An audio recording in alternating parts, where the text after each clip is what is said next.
So when you're getting a brand new reptile, there's always one question that always has to be decided. A heat lamp or a heat pad? Which one do you choose for your pet reptile and which is best for them? Well, in today's video, we're going to be discussing just that. Stick around.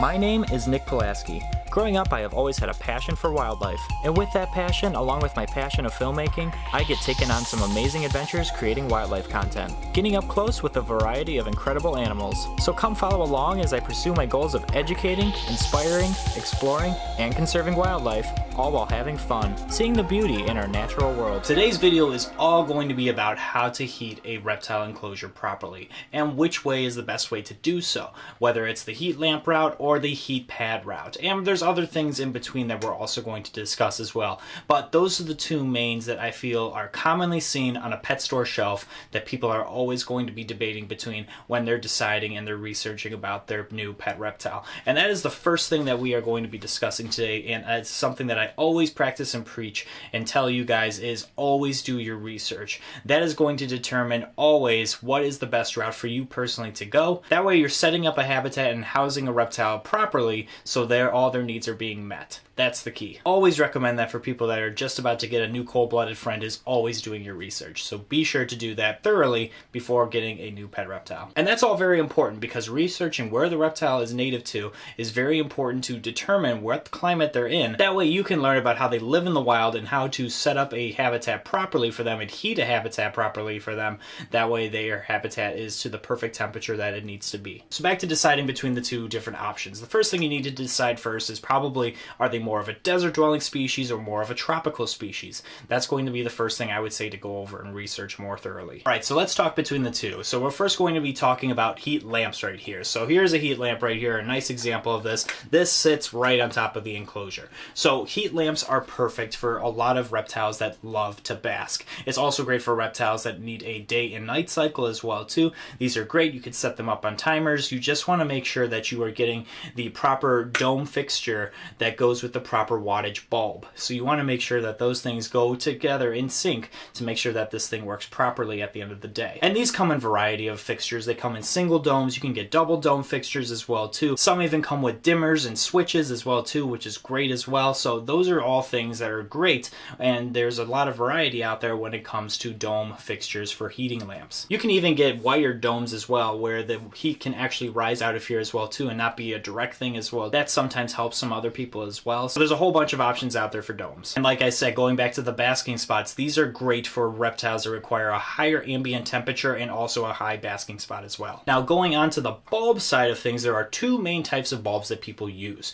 Well, first one being the halogen bulb. Halogen bulbs are great because they are great for reptiles that are more so tropical, I would say, because they don't necessarily dry out the air, but they will keep the temperature warmer in the enclosure. The other main bulb people use is the incandescent bulb, and depending on the wattage of the bulb determines the amount of heat that will be given off from the bulb itself, heating the enclosure. Another common thing that people put in these domes as well is a heat emitter, and a heat emitter gives off straight direct heat and it doesn't give off any light. And heat emitters are great for a couple different reasons. So for example, you may have a heat lamp on one side, but you may need a heat emitter for the nighttime cycle to keep up those ambient temperatures during the night so it doesn't get too cold for the reptile, causing problems with their health. So it is another great option out there for your reptiles as well. So now let's switch over to heating pads. So I personally don't use heating pads anymore.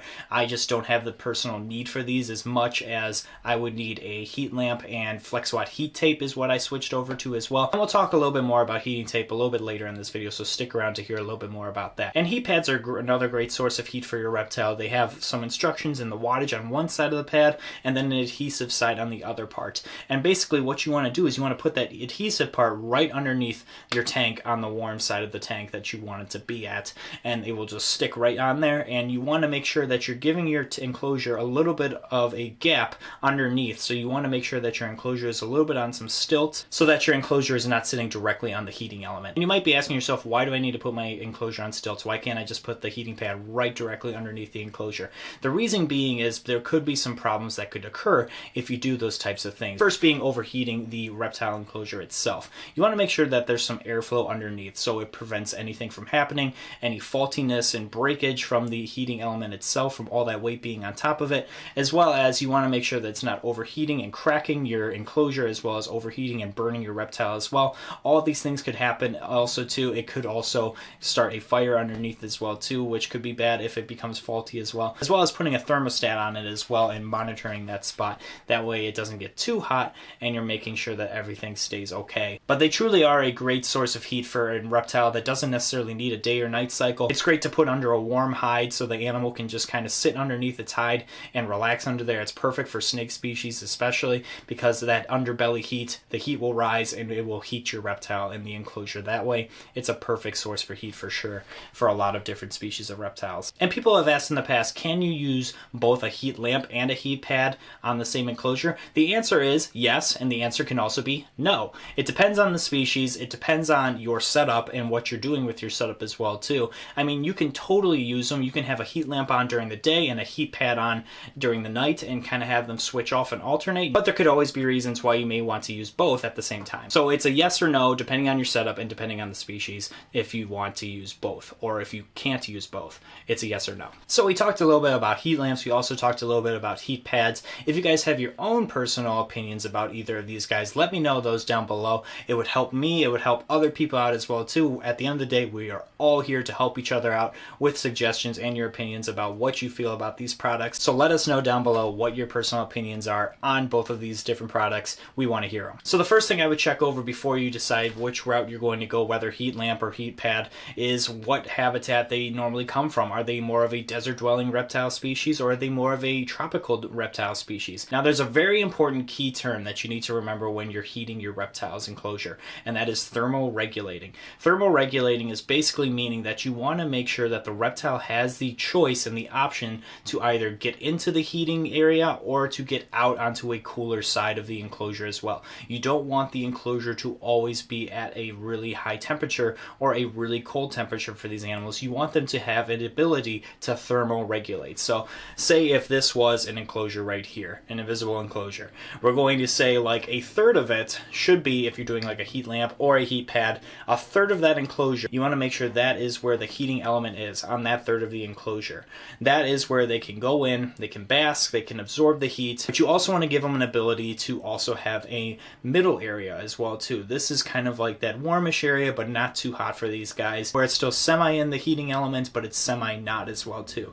That gives them the ability to move over there, and then also to having that third tier over here, whereas the cooler side, that's where you want them to have that ability to get away if they're becoming too hot and overheated. You want to make sure that they have the ability to get away from that heating element if need be. That is always very important. Heat kills an animal a lot quicker than cold does. You want to make sure that you are not cooking your animal in the heating element that you decide. So that is also a very important factor as well. So sticking to that mentality of a third of the enclosure having the heating element, a third of the enclosure being semi-warm but semi-cool, and then a third of the enclosure being a cool side of the enclosure, having that ability to go through the enclosure and thermoregulate is very important. Trust me, your reptile is smart. It's going to be able to determine where it needs to be. I cannot stress this enough. You want to make sure that you are using a thermostat or a thermometer, depending on what you're using. You want to make sure that you are regulating the temperatures and monitoring the temperatures to make sure that it's not getting too hot, making sure that it's just warm enough, and it's not going to also set things on fire as well too. You want to make sure that you're setting up all these elements properly. That way you're making sure that you're preventing any hazards from happening, both for the reptile and yourself. And setting up thermometers in different areas of an enclosure is great. Maybe one on the basking area, maybe one on the cool side. That way you can see what the temperatures are in between and see where they can be for more of a basking side for the animal and for a cool side. That way you can see and monitor the temperatures and make sure they are where they should be properly for your animal. And no matter if it's a heat lamp or a heat pad or whatever the heating element may be, you want to make sure that the heating element does not come in direct contact with your reptile. And a perfect example of this would be heating rocks. So heating rocks have been in the reptile industry since the dawn of time. There has been a lot of casualties and issues with these throughout all this time. I don't know why people still sell these things, truthfully. There are so many better options, safer options I should say too, and I've seen so many different casualties and bad stories happen just from heating rocks alone. And the problems come because heating rocks don't have the ability to monitor the temperatures internally. They don't have an internal thermostat on these guys. So these things just shoot up in temperature really, really hot. Your reptile will come in contact with these things and it'll cause burns. It could even kill your reptile and cook your reptile, it's not a good thing whatsoever. So I would say the best thing to do is to avoid heating rocks altogether. But I also want to touch on this product, and that is FlexWatt heat tape. And that's also another thing that I personally use for a lot of my animals throughout all the racks here. That is mainly the source of heat that a lot of these reptiles use. I do also use heat lamps, like I said, as well. FlexWatt heat tape for a lot of my snake species is perfect and helps tremendously as well to heat a collection the size of mine. And that might be an option for you as well too. Now for a few reptiles, I would say you could totally get away with just doing the heat pad or the heat lamp option and be totally fine. But when you're dealing with a whole bunch of animals like I am, doing all that and rigging it up to a thermostat is definitely a more convenient and safer option for sure. Now FlexWatt heat tape comes in a roll of tape, and basically what it does is it will just heat up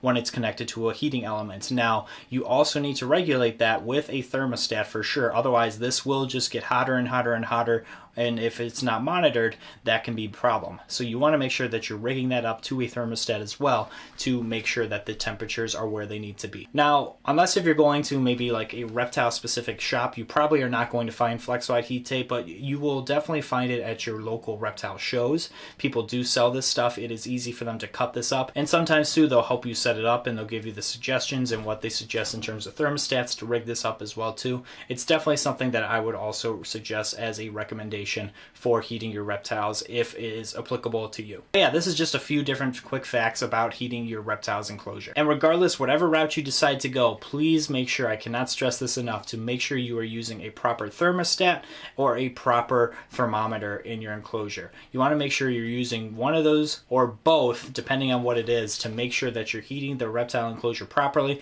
and making sure you're preventing any hazards from happening to the reptile and yourself. You want to make sure you're not catching anything on fire or burning anything at the end of the day. That is not what we're trying to do. Mastering the temperature of your reptile's enclosure is a crucial and vital step in becoming a successful reptile keeper. There's no doubt about that. And like I said, guys, we're all here to help each other out. So please leave your comments and suggestions down below of different tips that you guys may personally have from using these products. It's something that's very important for a lot of people, and it's something that's vital for all of us who are keeping our cold-blooded friends warm. So we want to make sure that we're doing the best we can, make sure that we're keeping the reptile enclosure at the proper temperature and making sure that the animal is staying warm throughout the year. That's important. Otherwise, guys, thank you guys so much for joining me here today. If you guys could do me a few favors, if you could like this video and subscribe to the channel, I would greatly appreciate it, as well as hit that notification bell so you know when I upload. Definitely check me out on my social media as well too. Again, I truly appreciate you guys so much. Thank you so much for tuning in today, and until next time, we will see you guys soon. Take care.